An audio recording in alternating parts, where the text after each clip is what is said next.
economic crime and economic fraud, the company internal role.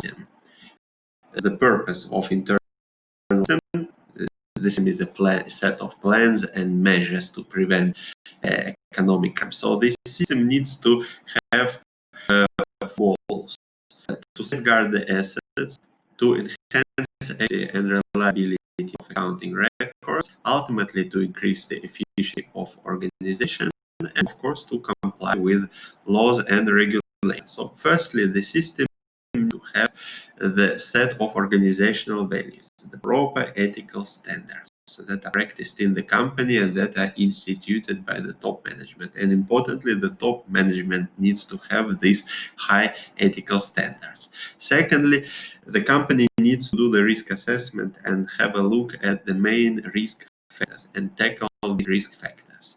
Of course, there are many possibilities for economic crime, but there are some areas where economic crime is most likely to happen. So this area needs to be monitored.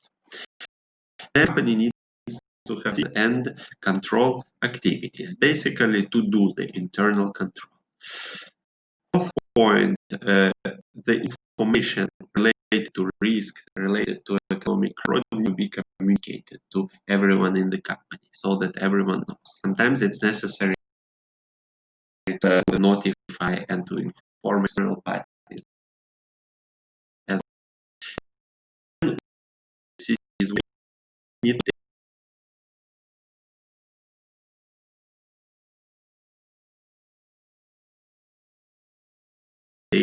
several principles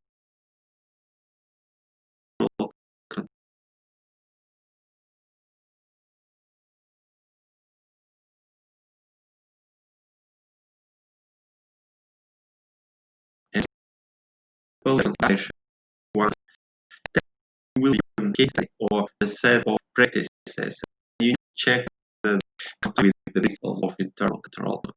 And if you see somewhere that only one person is doing something, that means principle is set of responsibility. And you see that multiple are responsible for a task, then clearly this principle is violated. So, for example, if there is a cash register, so obviously only one person needs to be in charge of it. Because if there is a theft, you can clearly attribute the theft to this person. Whereas if there are several people operating register, they will start blaming each other. This is you need to have passwords give each employee.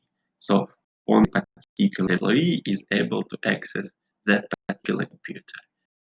If anything wrong with this computer, if data is stolen, most likely the person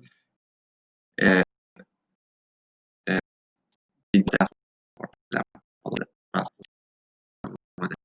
If you see raise only one person, or maybe you can clear whether the system is followed or not.